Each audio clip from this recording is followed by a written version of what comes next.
شہربین Times میں آپ کا خیر مقدم، میں ہوں شیخ امتیاز، نئے سال کے پہلے بلیٹن کے ساتھ۔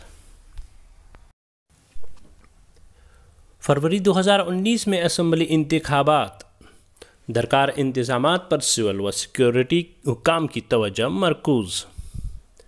جنوری کے دوسرے ہفتے میں مرکزی الیکشن کمیشن کی میٹنگ کے فوری بعد حتمی فیصلہ متوقع۔ مرکزی وزیر داخلہ راج ناتھ سنگھ کی جانب سے ریاست میں پارلیمانی انتخابات کے ساتھ ساتھ یا اس سے قبل اسمبلی انتخابات کرائے جانے کا اشارہ دیے جانے کے بعد گورنر انتظامیہ نے مجوزہ انتخابی عمل کے لیے درکار انتظامات کو حتمی شکل دینے کے لیے اعلیٰ سطحی مشاورت کا سلسلہ شروع کر دیا ہے۔ اس سلسلے میں فوج کی شمالی کمان کے سربراہ لیفٹیننٹ جنرل رنبیر سنگھ نے منگل کے روز جمعے میں ریاستی گورنر ستیہ پال ملک کے ساتھ ایک اہم میٹنگ کی۔ اس دوران معلوم ہوا ہے کہ ریاست کے محکمہ الیکشن نے پارلیمانی انتخابات کے ساتھ ساتھ ممکنہ طور پر کرائے جانے والے اسمبلی انتخابات کی تیاریوں کا جائزہ لینا بھی شروع کر دیا ہے۔ سال نو کے موقع پر سیاحوں کی بڑی تعداد نے وادی کا رخ کیا۔ یہاں کے حالات کے بارے میں جو سنا، یہاں ایسا کچھ بھی نہیں پایا، سیاحوں کا تاثر۔ وہیں دوسری جانب کشمیر کے کئی تاجروں کے دکان شملہ میں شر پسند عناصر نے لوٹ لیے۔ کشمیر چیمبر آف کامرس نے اسے سیاسی پارٹیوں کا ایجنڈا قرار دیا اور وزیر اعظم سے اپیل کی کہ وہ کشمیری تاجر و طلباء کی حفاظت کو ہندوستان کی تمام ریاستوں میں یقینی بنائے۔ Sticks, iron rods have reportedly broken the shutters of the shops and looted and ransacked the goods. We have been watching with growing concern the selective targeting of Kashmiri businessmen, especially handicraft and feriwalas.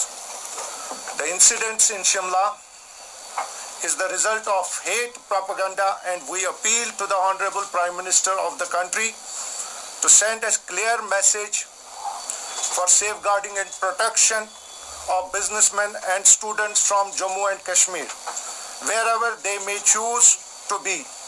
Gentlemen, we are actually in the year 2019, but unfortunately our business people are, harassed, and this incident has really shocked us. And we immediately called the meeting after we established our contacts with one of the victims, Ghulam Muhammad, from Anantnag, and he spoke to me and he said almost out of 6 shops, 3 shops have been, almost everything has been taken out of the shop, and luckily they were not present in the shop, otherwise more things they were not scared. So actually the need of this press conference is to convey a message across the country that for God's sake give our business people a safe and secure environment to work, and our lives are at risk, and I think elections come and go, but we should not be taken as a scapegoats. Thank you very much. Chairman Hurriyat گاف سعید علی گیلانی نے امتحانات میں شاندار کامیابی پر تمام طالب علموں اور ان کے اہل خانہ کو دل کی عمیق گہرائیوں سے مبارکباد دیتے ہوئے کہا کہ ہم کو بحیثیت قوم اس عظیم کامیابی پر فخر ہے۔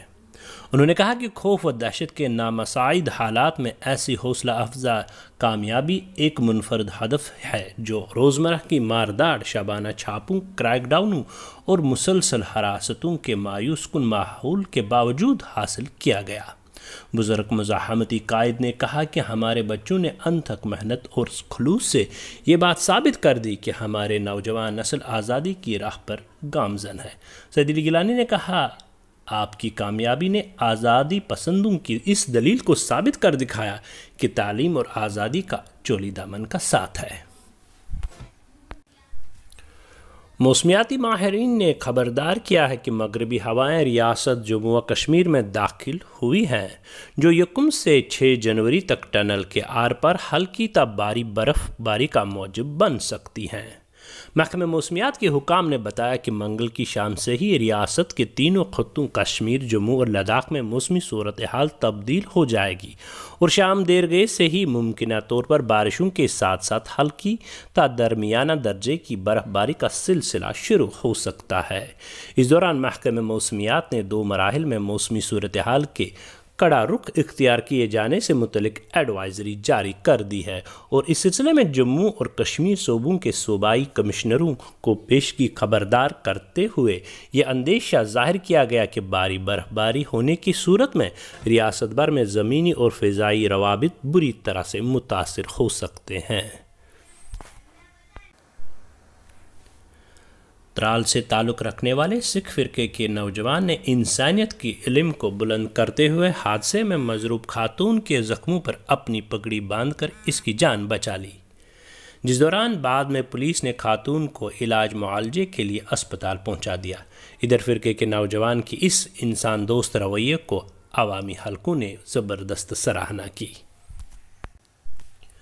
گزشتہ جمعہ کو جامع مسجد سری نگر میں پیش آئے ایک افسوسناک واقعے پر پریس کے نام تحریری بیان میں جمعیت اہل حدیث جموں و کشمیر کے ناظم اعلیٰ ڈاکٹر عبداللطیف الکندی نے سخت الفاظ میں مذمت کی۔ بیان میں جامع مسجد کی مذہبی تاریخی اور علاقائی اہمیت اجاگر کی گئی اور جامع مسجد یا ریاست کی کسی بھی مسجد میں نازیبہ حرکت کر کے مساجد کے تقدس کو پامال کرنے والوں کے خلاف مسلمانان ریاست کو متحد ہونے کی تاکید کی گئی ہے۔ اس کے ساتھ ہی ہمارے آج کے اس پروگرام کا وقت ہوا چاہتا ہے۔ اجازت دیجیے، شب خیر۔